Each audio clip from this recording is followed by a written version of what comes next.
Good morning, everyone. Today we will study one of the greatest comedies of William Shakespeare. Yes, undoubtedly, it is The Merchant of Venice. Shakespeare is often called the national poet of England.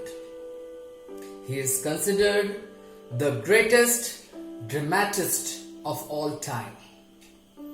Today, on 26th April, 3 days after his 456th birth anniversary, let us talk about this great man and his literary work. Well, he started writing in the year 1590. He came up with a play, Love's Labour's Lost. After that, he wrote Comedy of Errors, followed by The Two Gentlemen of Verona, and then Romeo Juliet, Hamlet, and so many gems he had produced. He wrote 37 such immortal plays. Isn't it unbelievable? Well, he wrote Merchant of Venice in 1597. But it took some years. It took 3 years to stage his writing as a play in the theatre. That was in the year 1600. He was greatly inspired by Christopher Marlowe's highly successful play, The Jew of Malta, and an Italian play named The Simpleton. Well, in this play, the women are the leaders. Very unlike from the topic, very unlike from the title, The Merchant of Venice. Here, as I told you, women are leading. Portia is ahead than all other women characters in this play. She guides Bassanio into making the right choice through the song, Tell me where is fancy bred, or in the heart, or in the head. How begot, how noticed, reply, reply. Remember, Act 3, Scene 2. Class 10 will be studying. It's in Act 3, Scene 2. Jessica plans her elopement with Lorenzo to the last detail. She executed the plan. Remember, it was 16th century. The men, in contrast to women, are passive. Bassanio is deeply indebted to Antonio. Antonio is in the clutches of Shylock. Shylock is left high and dry by Portia, rather Jessica. At the end, Portia, who brings about a happy resolution, a happy ending to the conflict.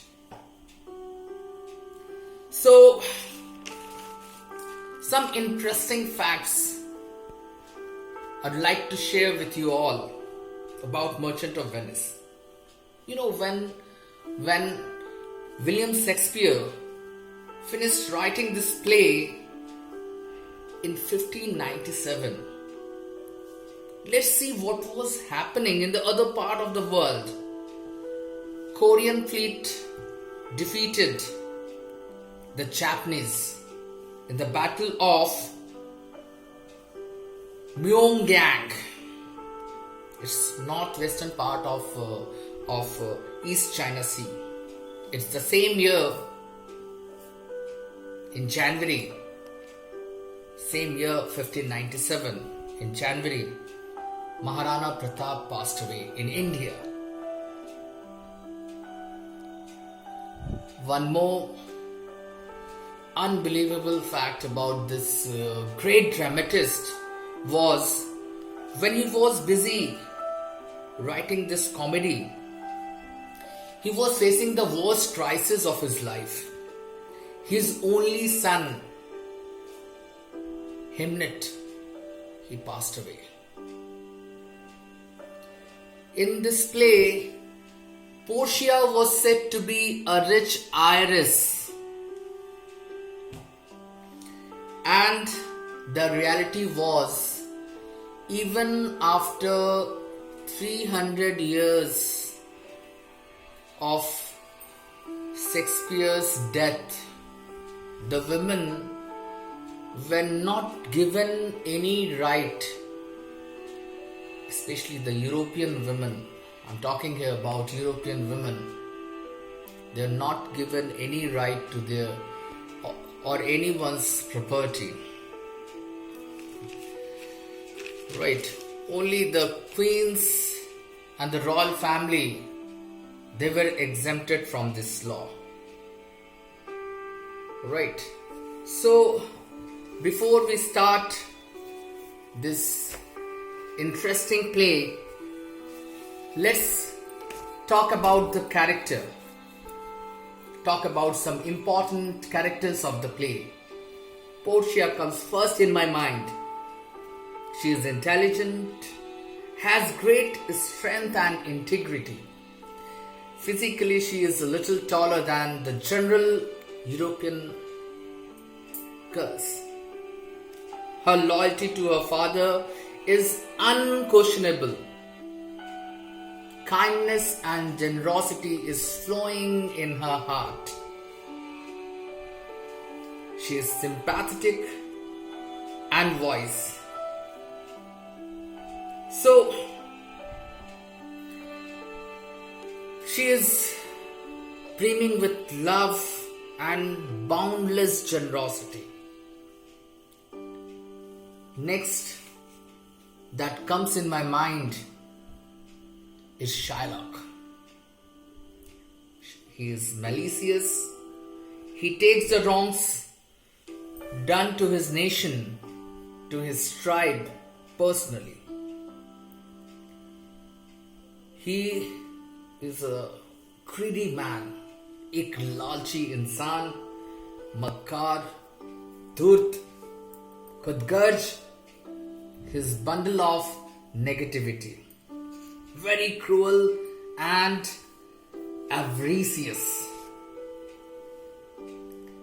He appears to have loved his wife Leah and has provided well for his daughter. Next comes Antonio, the merchant. The merchant of Venice is he himself, a generous man and always willing to help his friends, especially Bassanio. He is affectionate and kind, thoughtful and patient, but he rarely asserts himself. His dependence on Bassanio, his only real affection and emotional prop, leads him to extreme self-sacrifice. He is the merchant in the title, but far stronger characters, they really upstage him. Next, Bassanio, his best friend.